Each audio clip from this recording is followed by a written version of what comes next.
Hello. As of today, literally today, as the time I'm recording this, I have watched every single Spider-Man movie now. So I thought I would rank them from my least favorite to my favorite. The good thing is I actually found an actual tier list that was already made, so I didn't have to make it, meaning I don't have to cover the pictures since they're not in order of my least favorite to my favorite, which makes it easier to edit for me. So yeah. I enjoyed the Spider-Man movies a lot more than I thought I was gonna, so that's cool. But I don't know if I would sit through most of them again, to be fair, because they're very long, and my attention span's not that great. But yeah, let's just get right into it. Why not? So starting with the D tier, of course, we have Spider-Man 3. Okay, I don't hate Spider-Man 3. I really don't. I actually think it's quite fun, but I do think it's the least good out of all of the Spider-Man movies because let's be real, I've like literally this movie is unserious and sometimes the humor can be forced and has some of the dumbest scenes in all of Spider-Man, which can be good sometimes, but yeah, I just think that it's the least good out of all of them. So yeah, I don't really know what you want me to say there.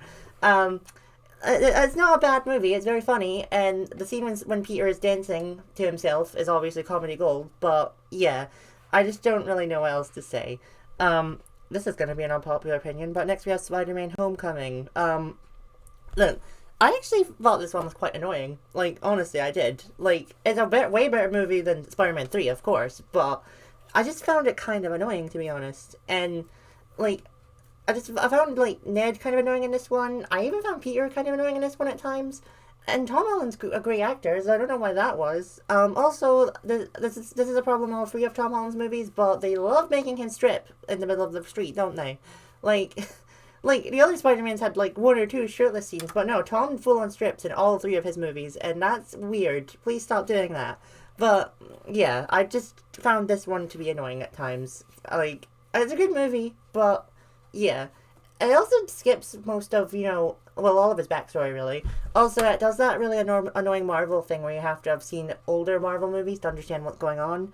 And I don't want to watch other Marvel stuff right now, so, yeah, I don't want to have to watch the Captain America Civil War movie to have to understand things that happen in this one. I just, feel like they could do things where you don't have to watch the older Marvel stuff to understand what's happening. I think that's really annoying, actually. So, yeah. Anyway, I feel like you all know this one was going to be quite low. The Amazing Spider-Man 2. That's not the right one. The Amazing Spider-Man 2. Okay, Andrew Garfield's the hottest of all Spider-Man. But, yeah, his movie is kind of a dull one. I actually do kind of like the emphasis on his parents, though, which a lot of people don't like, I've noticed on Reddit. A lot of people actually kind of hate the more, backstory it gives to his parents. They think it's unnecessary, but I kind of like it. I like the fact, spoiler warning by the way, I like the fact that Peter's dad was the one that made the spiders that bit Peter and gave him his powers. That's pretty cool. And the scene at the beginning where it's the flashback of how his dad his parents died is quite good as well. So yeah, I kind of like this one. I don't really, I think the scene when Gwen falls to her death and Spider-Man's web turns into a hand to catch her is really dumb. That was the dumbest moment ever. But I think Electro's a really cool villain as well. He's not my favorite Spider-Man villain, but he's pretty cool. But yeah, I think out of all of them, this is one of the weaker ones. Although I do think that Andrew's movies get way overshadowed over Tobey and Tom's movies. Really do. Anyway, next we have the original Spider-Man. This has probably the most iconic scene out of them all with the upside down kiss. I've seen that scene parodied in so many things, but this was the first time I actually ever saw it, so that was quite cool. And Norman Osborn's a fantastic villain. Willem Dafoe does excellent at him, and Tobey is definitely the most expressive Spider-Man. I can definitely say that. I do have to say though, if you think Tobey Maguire's hotter than Tom Holland and Andrew Garfield, then I don't trust your opinions for anything. Yeah, but not to judge too hardly. But yeah, Willem Dafoe's performance more than makes up for that. Although his death was so dumb as well. Come on. Anyway, next we have Spider-Man: Far From Home. That's this one, I think. Yeah. Okay, this one was one of my. I like this one a lot more than Homecoming, but I don't know. There's something about it that doesn't quite grab me as much as other Spider-Man movies do. I think Quentin is a fantastic villain. The fact that he manipulates people into thinking he's the hero with his illusions is awesome. And the fact that Peter completely trusts him as well, because of course he would. Why wouldn't he? Although I do kind of think it's dumb how Nick Fury's not even in the movie technically. It's just an alien pretending to be him while he's off planet. And so I also really love the fact that this is basically where Tom Holland and Zendaya's relationship began. We actually get to see the relationship blossom, which is really cute. That's nice as well. So yeah, I do like it, but it's not my favorite Spider-Man, obviously. Okay, next we have Andrew's first Spider-Man movie. Like I said, I think his movies get overshadowed a lot by the other two Spiders, but I think his first one was really good. It was a lot better than Tobey Maguire's first movie, that's for certain. Like, this is where, like, people really have the complaints about his parents, but I don't really mind it. I think, the emphasis on his parents is really good. I like the fact that he tells Gwen, like, almost immediately that he's Spider-Man. Although, this Peter doesn't really seem to have any friends like the other two do, because he's kind of lost contact with Harry Osborn at this point. So, yeah. I will say, though, it's kind of dumb how Harry just comes back in The Amazing Spider-Man 2, and then they just, like, talk like they've always known each other. Like, when was that even established? But, yeah, I do like his movies, and Dr. Connors, I don't remember his first name, Kurt Connors, is a really good villain as well. I like him. The fact he just turns everyone into a lizard is, like, kind of insane. And I love the scene when he's, like, waiting to, like, take a photo of him fighting Lizard, and then he's, like, on his phone, and his phone is, like, so old. Even though this only came out in 2012, that's so funny to me. Alright, so this is the one I literally watched today, Spider-Man No Way Home. I enjoyed it a lot more than I saw, because the first 3 minutes generally annoyed me, like the other Tom Holland ones did, because it felt like they weren't taking Spider-Man being doxxed seriously.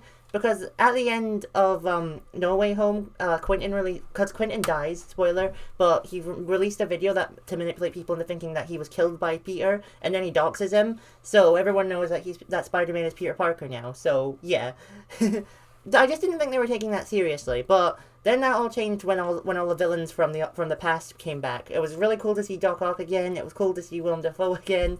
Like, we even got to see Max again, and Lizard and Sandman. It was really cool. And then, I'm not gonna lie, Andrew and Tobey didn't get enough screen time in this movie. Like, that was, like, the main marketing of the film, that they were in it, and they were hardly in it. So what the heck was that about? Like, it's nice that, like, Tom, I call them by their names just for confusion. It's nice that Tom managed to help all the villains and, like, basically redeem them all. But yeah, Tobey and Andrew never got enough screen time. Especially Andrew, because, yeah, like I said, he's the hottest one. But next we have Spider-Man 2. Like, arguably, this is the best of all Tobey's ones. This is the one, right, that has all of the funny facial expressions that Tobey makes. Like, oh my god, I'm so sorry. Like, I don't know if people agree with this, but Tobey looks a lot better in No Way Home when he's old than he does when he was younger in the early 2000s. And I don't even know how they managed that. But, well, I mean, yeah. So, I think this is, like, obviously a bad movie compared to the other ones, but I just have to rank it highly because it's genuinely that unintentionally funny. Like, there's so many moments that are trying to be serious, but I just can't take them seriously. This is true in all three of Tobey's movies, but this one, it's the most apparent, because the scene when he's trying to stop the train from crashing, the scene when he's crying over MJ, the scene when MJ almost dies and he screams, like, oh my god. It's just so hilarious, and I'm sorry, I have to rank it highly, because if the movie's making me that happy, just because of how unintentionally funny it is, then it needs to rank highly, But, was there ever any doubt? The Spider-Verses, of course, are the best Spider-Man movies. Spider-Verse 1's better than Spider-Verse 2, but both of them outrank all of these easily. Like, some people haven't watched these movies just because they're animated, and if you're one of those people, go watch it right now, or I will come to your house and kill you. I'm kidding. But yeah, these two are the best Spider-Man movies. These are what got me into Spider-Man, like, because I only watched all of these recently, like, the last month I've been binging them, but these two I watched it took me a while to watch Spider-Verse 1. I only watched it 2 years ago for the first time, but I went to the cinemas to see Spider-Verse 2, so yeah. And I definitely don't regret that, because they are awesome. The animation's awesome, the writing is awesome, everything is just awesome about these movies. Spider-Verse 1's not just my favorite Spider-Man movie, though. It's generally just my favorite movie in general. Like, yeah. I don't know if anyone else will agree with that, but yeah. And yes, I really prefer Spider-Verse over Heartstopper.